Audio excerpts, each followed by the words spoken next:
بسم اللہ الرحمن الرحیم۔ المقصد الاول فی المرفوعات، مقصد اول مرفوعات کے بارے میں ہے۔ جب ہم نے اس میں معرب کو شروع کیا تھا تو ذکر کیا تھا کہ اس میں معرب کا جو باب ہے اس کے اندر ایک مقدمہ ہے، 3 مقاصد ہیں اور ایک خاتمہ ہے۔ مقدمہ مکمل ہو چکا ہے، اب انشاءاللہ ہم 3 مقاصد کو پڑھیں گے اور اس کے بعد ایک خاتمہ ہے۔ مقصد اول مرفوعات کے بارے میں ہے، یعنی وہ اسما جو مرفوع کے طور پر آتے ہیں ان کو اس مقصد میں بیان کیا جائے گا۔ سب سے پہلے ان اسما کی تعداد کو بیان کریں گے۔ الاسماء المرفوعۃ وہی ثمانیۃ اقسام، اسماء مرفوعہ کی 8 قسمیں ہیں۔ وہ اسماء جو مرفوع آتے ہیں ان کی 8 قسمیں ہیں۔ الفاعل، اول فاعل ہے۔ والمفعول الذی لم یسمى فاعلہ، وہ مفعول کے جس کے فاعل کا نام نہ لیا گیا ہو۔ مراد نائب فاعل ہے، یہ دوسرا۔ والمبتدأ، تیسرا۔ والخبر، چوتھا۔ وخبر ان واخواتها، ان کی خبر اور اس کے اخوات کی خبر، یہ پانچواں۔ واسم کان واخواتها،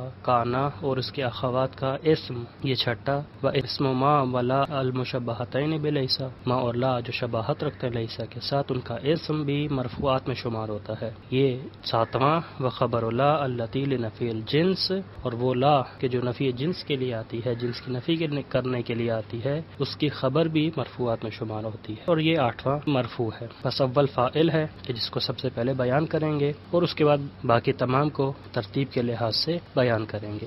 القسم الاول، پہلی قسم الفاعل، فاعل ہے۔ سب سے پہلے فاعل کی تعریف کریں گے کہ فاعل کسے کہتے ہیں۔ وہو کل اسم قبلہ فعل او شبہہ، ہر وہ اسم کہ جس سے پہلے فعل ہو یا جس سے پہلے شبہ فعل ہو۔ فعل ہو جیسے ماضی کا صیغہ ہے یا مضارع کا صیغہ ہے، شبہ فعل ہو یعنی اس میں فاعل یا اس میں مفعول وغیرہ۔ بس ہر وہ اسم کہ جس سے پہلے فعل ہو یا شبہ فعل ہو، اسند الیہ، اور اس فعل و شبہ فعل کی نسبت دی گئی ہو الیہ، اسی اسم کی طرف، علی معنی، اس معنی کی بنا پر کہ انہ قائم بہ، کہ یہ فعل اور شبہ فعل وجود میں آئے ہیں، بہ اسی اسم کی وجہ سے، قائم ہوئے ہیں اسی اسم کی وجہ سے، لا واقع علیہ، نہ کہ یہ فعل اور شبہ فعل اس اسم پر واقع ہوئے ہیں۔ بس تعریف یہ ہے کہ فعل یا شبہ فعل کی نسبت اس اسم کی طرف ہو، اس معنی کی بنا پر کہ وہ فعل اور شبہ فعل اسی اسم کی وجہ سے وجود میں آئے ہوں، یعنی اس فعل و شبہ فعل کو وجود میں لانے والا یہی اسم ہے۔ مثال، نحو قام زیدن، قام زیدن میں قاما فعل ہے، زید فاعل ہے۔ فاعل اس وجہ سے ہے کہ زید نے قاما کو وجود میں لایا ہے، زید قاما کو انجام دینے والا ہے، اسی وجہ سے زید فاعل ہے۔ فاعل کا اردو میں اگر ترجمہ کریں کام کرنے والا، کام کرنے والے کو فاعل کہا جاتا ہے۔ یہ فعل کی مثال۔ وزید ضارب ابو ہو، تو ضارب اس میں فاعل ہے، ابو ہو اسی اس میں فاعل کا فاعل ہے۔ بس فعل کی مثال قام زید، شبہ فعل کی مثال ضارب ابو ہو ہے۔ زید کا باب مارنے والا ہے، تو مارنے والا ضارب، ابو ہو خود باب ہے۔ وما ضرب زید امرا، ما ضرب زید امرا، زید فاعل ہے، امرا مفعول ہے۔ ما ضرب، ما معنی نافیہ ہے، ضرب فعل ہے۔ ما ضرب زید امرا، زید نے نہیں مارا ہے امر کو۔ بس تعریف کے اندر ہم نے ذکر کیا ہے کہ فاعل کی تعریف میں کہ فاعل کے اندر ایک ایسا معنی ہونا چاہیے، وہ معنی کیا ہے کہ یہ فعل و شبہ فعل اسی اسم کی وجہ سے وجود میں آئے ہوں۔ تو یہاں ما ضرب زید امرا میں تو زید نے کوئی کام انجام نہیں دیا ہے، زید نے ضرب کو انجام نہیں دیا ہے، پھر کیسے فاعل بن گیا؟ تو یہ شباہتاً ذکر کر رہے ہیں، یعنی قام زید میں زید فاعل ہے، زید ضارب ابوہ میں ابوہ فاعل ہے۔ ما ضرب زید امرا چونکہ جملہ منفی جملہ مثبت کے ساتھ مشابہت رکھتا ہے، اسی وجہ سے جملہ منفی کے اندر بھی جو اسم ہوگا اس کو فاعل کہا جائے گا، اگرچہ ظاہراً یہ فاعل نہیں ہے۔ وکل فعل لا بد له من فاعل مرفوع، ہر فعل کے لیے ضروری ہے ایک فاعل ہونا چاہیے اور وہ فاعل مرفوع ہوگا۔ مظہراً کانا، ہو سکتا ہے اس میں ظاہر ہو، ذہب زیدن، تو ذہب زیدن میں زید فاعل ہے اور ظاہر ہے، اس میں ظاہر ہے۔ او مضمرن، ہو سکتا ہے ضمیر ہو، جیسے زید ذہبا، تو زید ذہبا، ذہبا میں ضمیر ہے اور وہ ضمیر ذہبا کا فاعل ہے، زید مبتدا ہے اور وہ ضمیر پلٹ رہی ہے، اس کا مرجع زید ہے۔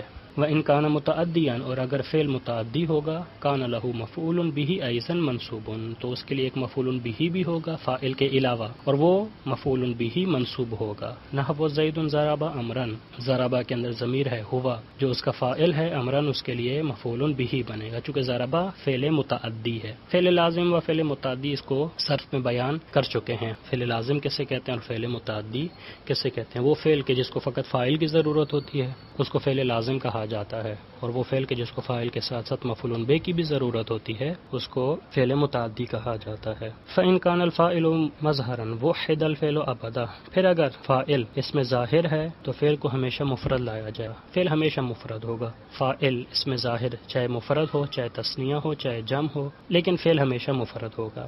نحو ضرب زید، ضرب فعل، زید فاعل، زید مفرد ہے، ضرب بھی مفرد ہے۔ وضرب الزیدان، ضرب مفرد ہے لیکن فاعل مفرد نہیں ہے، الزیدان تثنیہ ہے۔ وضرب الزیدون، زیدون جمع ہے لیکن ضرب مفرد ہے، پس فاعل اس میں ظاہر جیسا بھی ہو لیکن فعل مفرد ہوگا ہمیشہ ہر جگہ پر۔ وإن كان الفاعل مضمرا، لیکن اگر فاعل ضمیر ہوگا، وحد الفعل للفاعل الواحد، تو فاعل واحد کے لیے فعل کو بھی واحد لایا جائے گا، جیسے نحو زید ضرب، تو ضرب میں ضمیر ہے وہ اس کا فاعل ہے، ضربہ فعل، ضربہ کے اندر ضمیر ہے جو فاعل ہے ضربہ کا، تو ضربہ مفرد، ضمیر بھی مفرد۔ ویثنى للمثنى، اور فعل کو تثنیہ کر دیا جائے گا، للمثنى جب فاعل تثنیہ ہو، فاعل مثنى ہو۔ نحو الزیدان ضربا، ضربا میں الف تثنیہ ہے، ضمیر ہے، فاعل ضمیر ہے، فاعل ضمیر ہے لیکن تثنیہ کی ضمیر ہے۔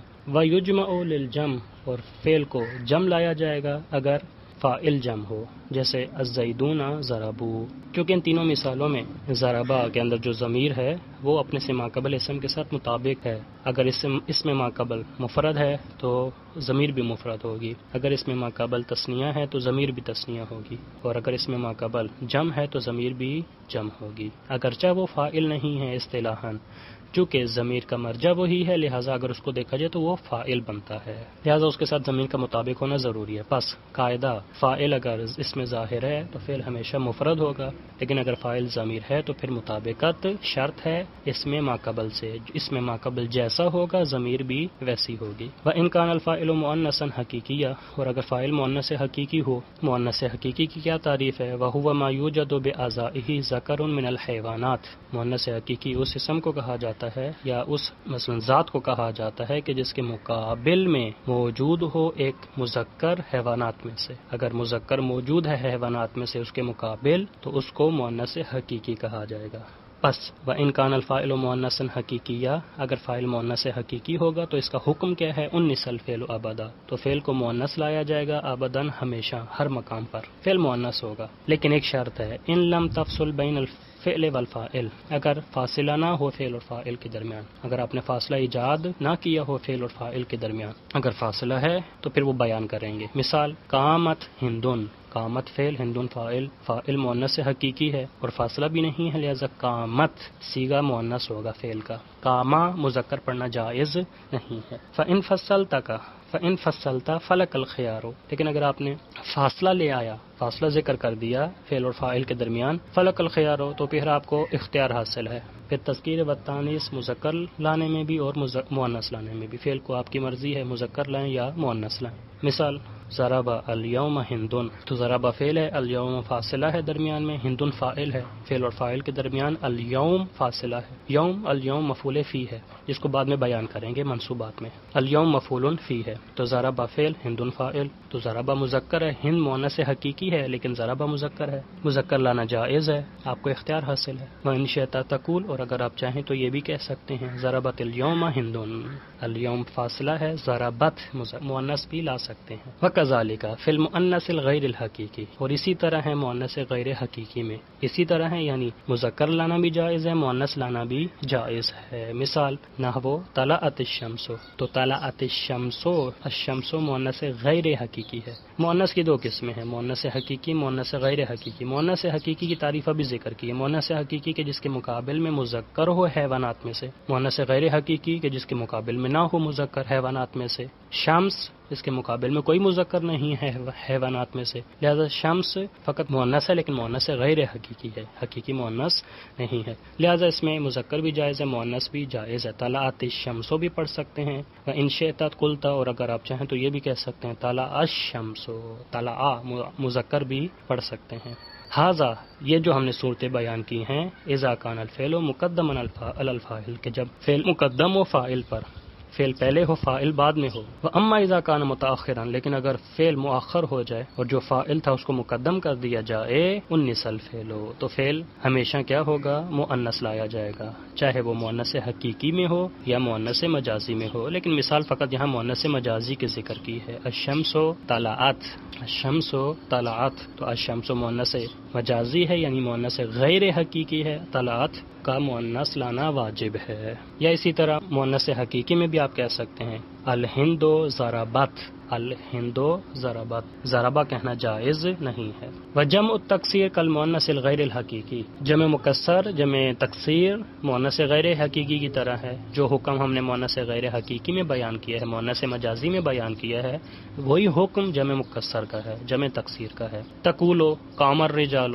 قامت الرجال، قامہ بھی جائز ہے، قامت بھی جائز ہے چونکہ الرجال جمع مکسر ہے. لیکن اگر برعکس کریں، مثلا الرجال قامت، پھر قامہ جائز نہیں ہے چونکہ مؤنث غیر حقیقی میں نے یہی حکم بیان کیا ہے. فعل اگر مقدم ہے تو مذکر مؤنث میں آپ کے لیے اختیار ہے، لیکن اگر فعل مقدم نہیں ہے، مؤخر ہو جائے، تو پھر ایک صورت ہے وہ مؤنث لانا واجب ہے. لیکن یہاں مثال ذکر نہیں کی ہے. وَيَجِبُ تَقْدِيمُ الْفَاعِلِ عَلَى الْمَفْعُولِ إِذَا كَانَ مَكْسُورَيْنِ، اور فاعل کو مقدم کرنا واجب ہے مفعول پر اذا کان مکسورین، جب دونوں مکسور ہوں. جب دونوں یعنی فاعل اور مفعول دونوں اس میں مکسور ہیں تو فاعل کو مقدم کرنا واجب ہے مفعول پر. پہلے فاعل ہوگا بعد میں مفعول ہوگا. وَخِفْتَ اللَّبْسَ، اور آپ کو ڈر ہے اشتباہ، آپ ڈر رہے ہیں اشتباہ سے کہ اشتباہ ہو سکتا ہے، چونکہ اس میں مکسور کے اعراب ظاہر نہیں ہوتے. ہم پہلے بیان کر چکے ہیں اصناف اعراب میں کہ اس میں مکسور کے اعراب تینوں حالتوں میں مقدر ہوتے ہیں، لہٰذا مشکل ہوتی ہے پہچاننا فاعل کون سا ہے، مفعول کون سا ہے. لہٰذا اگر آپ کو ڈر ہے تو اس صورت میں یہ فاعل کو مقدم کرنا واجب ہے، مفعول کو مؤخر کرنا واجب ہے. نحو ضرب موسیٰ عیسیٰ، موسیٰ عیسیٰ میں موسیٰ فاعل ہے، عیسیٰ مفعول به ہے. وَيَجُوزُ تقدیم المفعول علی الفاعل، اور جائز ہے مفعول کو مقدم کرنا فاعل پر اذا کان قرینۃ، کہ جب کوئی قرینہ موجود ہو. کانا تامہ ہے لہذا اس کو خبر کی ضرورت نہیں ہے کہ جب کوئی قرینہ موجود ہو. کانا بمعنی وجدہ، یعنی اذا وجد قرینۃ، یعنی جب قرینہ موجود ہو. مع کونہما مکسورین، در حالانکہ دونوں یعنی فاعل اور مفعول دونوں اس میں مکسور ہیں، لیکن اس کے باوجود آپ مفعول کو مقدم کر سکتے ہیں، جائز ہے آپ کے لیے. وجہ یہ ہے کہ ہمارے پاس قرینہ موجود ہے، تو اس قرینے سے معلوم ہو رہا ہے کہ فاعل کون سا ہے اور مفعول کون سا ہے، لہٰذا مقدم کر دینے میں کوئی مشکل نہیں ہے. او غیر مکسورین، یا غیر مکسور ہیں، لیکن شرط یہ ہے کہ ان لم تخف اللبسا، لیکن شرط یہ ہے کہ آپ کو اشتباہ کا ڈر نہ ہو. پہلی مثال نحو اکل الکمسرا یحییٰ، تو کمسرا اور یحییٰ دونوں اس میں مکسور ہیں، فاعل بھی مکسور ہے، یحییٰ یعنی فاعل یحییٰ ہے. کمسرا بھی مفعول ہے جو مفعول بہ ہے، اور کمسرا مفعول بہ ہے، اس کو مقدم کیا چونکہ قرینہ ہے. قرینہ یہ ہے کہ کمسرا پھل ہے، پھل کا نام ہے، اور یحییٰ شخص کا نام ہے. اکلا کا معنی کھانا ہے، تو ہمیشہ شخص پھل کو کھاتا ہے، پھل شخص کو نہیں کھاتا. لہٰذا کمسرا اگرچہ مقدم ہے لیکن مفعول بہ ہے کہ قرینہ ہے کہ پھل کو ہمیشہ کھایا جاتا ہے، پھل کسی کو نہیں کھاتا. یحییٰ نے پھل کو کھا لیا. وضرب امرا زید، اب امرا زید اس میں مکسور نہیں ہے، لیکن یہاں پر چونکہ اشتباہ نہیں ہو سکتا چونکہ امر مفعول بہ ہے، اس کے اعراب ظاہر ہے. زید فاعل ہے، اس کے اعراب ظاہر ہیں، تو ہمیں معلوم ہو رہا ہے کہ اس میں سے فاعل کون سا ہے اور مفعول کون سا ہے، لہذا مقدم کرنے میں کوئی مشکل نہیں ہے، جائز ہے آپ کے لیے. وَيَجُوزُ حَذْفُ الْفِعْلِ حَيْثُ كَانَتْ قَرِينَةٌ، اور جائز ہے فعل کو حذف کرنا اس مقام پر کہ جہاں قرینہ موجود ہو. اگر قرینہ موجود ہے تو اس صورت میں آپ فعل کو حذف کر سکتے ہیں، آپ کے لیے جائز ہے، واجب نہیں ہے، جائز ہے. اگر آپ چاہیں فعل کو حذف کرنا تو کر سکتے ہیں، نہیں کرنا چاہتے تو ذکر کر دیں، آپ کی مرضی ہے، اختیار ہے آپ کو. نحو زیدن، زیدن فی جواب من قال، اس شخص کے جواب میں جو آپ سے سوال کرتا ہے، پوچھتا ہے، کہتا ہے من ضرب، کس نے مارا ہے. سوال منظر من استفہامیہ، من ضرب کس نے مارا ہے. جواب میں آپ کیا کہتے ہیں زیدن، اصل میں کیا ہے ضرب زیدن، زید نے مارا ہے، تو ضرب فعل آپ نے حذف کر دیا ہے، زیدن فقط فاعل کو ذکر کیا ہے. سوال قرینہ بن رہا ہے کہ جواب میں آپ فعل کو حذف کر سکتے ہیں، یہاں پر قرینہ سوال ہے، خود سوال قرینہ ہے. وقضا، اسی طرح حذف الفاعل والفعل معا، اسی طرح جائز ہے فاعل کو حذف کرنا اور فعل کو حذف کرنا معا ایک ساتھ، یہ بھی جائز ہے. قضا حذف سے پہلے مثلا یجوزو کو تقدیر میں رکھیں، وقضا یجوز حذف، یعنی جائز ہے حذف کرنا فاعل کو اور فعل کو معا ایک ساتھ. کا نعم، جیسے نعم فی جواب من قال، اس شخص کے جواب میں جو کہتا ہے، سوال کرتا ہے، پوچھتا ہے اقام زید، کیا زید کھڑا ہے؟ آپ جواب میں کہتے ہیں نعم۔ اصل میں کیا تھا؟ نعم قام زید، ہاں زید کھڑا ہے۔ تو قاما فعل حذف کیا ہے، زید فاعل بھی آپ نے حذف کر دیا ہے، چونکہ سوال کرینہ ہے لہٰذا اسی وجہ سے ہم نے یہاں پر فاعل کو بھی حذف کر دیا ہے اور فعل کو بھی حذف کر دیا ہے۔ وقد یحذف الفاعل، بعض اوقات فاعل کو حذف کیا جاتا ہے، ویقام المفعول مقامہ، اور مفعول کو فاعل کے مقام پر لایا جاتا ہے، اذا کان الفعل مجہولا، اس صورت میں کہ جب فعل مجہول ہو، فعل معلوم نہ ہو۔ وہو القسم الثانی من المرفوعات، اور یہ قسم دوم ہے مرفوعات میں سے۔ مرفوعات کی دوسری قسم یہی ہے کہ جہاں پر فاعل کو حذف کر دیا جاتا ہے اور اس کی جگہ پر مفعول کو لایا جاتا ہے۔ القسم الثانی مفعول ما لم یسمى فاعلہ، قسم دوم وہ مفعول کہ جس کے فاعل کا نام نہ لیا گیا ہو، یعنی نائب فاعل۔ پس دو تعبیریں ہیں، یا آپ کہیں مفعول ما لم یسمى فاعلہ، دوسری تعبیر ہے نائب فاعل۔ بعض کتابوں میں نائب فاعل ذکر کیا جاتا ہے، بعض کتابوں میں یہی تعبیر ذکر کی جاتی ہے۔ تعریف، وہو کل مفعول حذف فاعلہ، ہر وہ مفعول کہ جس کا فاعل حذف کر دیا گیا ہو، واقیم المفعول مقامہ، اور مفعول کو جانشین بنا دیا گیا ہو فاعل کے مقام پر مفعول بے کو ذکر کر دیا گیا ہو۔ مثال، نحو ضرب زید، تو ضرب فعل مجہول ہے اور زید نائب فاعل ہے، مفعول ما لم یسمى فاعلہ ہے۔ وحکمہ فی توحید فعلہ وتثنیتہ وجمعہ وتذکیرہ وتانیثہ علی قیاس ما عرفت فی الفاعل، اور اس مفعول ما لم یسمى فاعلہ یعنی نائب فاعل کا حکم فعل کو واحد لانے میں، فعل کو تثنیہ لانے میں، فعل کو جمع لانے میں، فعل کو مذکر لانے میں اور فعل کو مؤنث لانے میں، علی قیاس ما عرفت فی الفاعل، اسی قانون پر ہے کہ جس کو آپ فاعل میں پہچان چکے ہیں۔ جو قواعد ہم نے فاعل میں بیان کیے تھے کہ کس صورت میں فعل کو واحد لانا ضروری ہے، کس صورت میں فعل کو تثنیہ لانا ضروری ہے یا جائز ہے، کس صورت میں جمع لانا ضروری ہے، کس صورت میں مذکر لانا ضروری ہے، کس صورت میں مؤنث لانا ضروری ہے، وہ تمام صورتیں یہاں مفعول ما لم یسمى فاعلہ میں بھی جاری ہوں گی۔ چونکہ یہاں پر فاعل حذف ہے اور یہی مفعول اب اس کا جانشین بن چکا ہے، لہٰذا وہ تمام احکام جو خود اصل کے لیے ہیں، فاعل کے لیے ہیں، وہ تمام احکام اب مثلا جانشین کے لیے بھی جاری ہوں گے۔ وہ تمام احکام جو ہم فاعل میں بیان کر چکے ہیں وہ یہاں پر جاری ہوں گے، لہٰذا ادھر رجوع کریں، فاعل کی طرف رجوع کریں گے تو سمجھ میں آ جائے گا کہ کون کون سے حکم ہیں جو یہاں پر جاری ہوں گے، اب الگ سے بیان کرنے کی ضرورت نہیں ہے۔ وصلی اللہ علی محمد وآلہ الطیبین الطاہرین المعصومین۔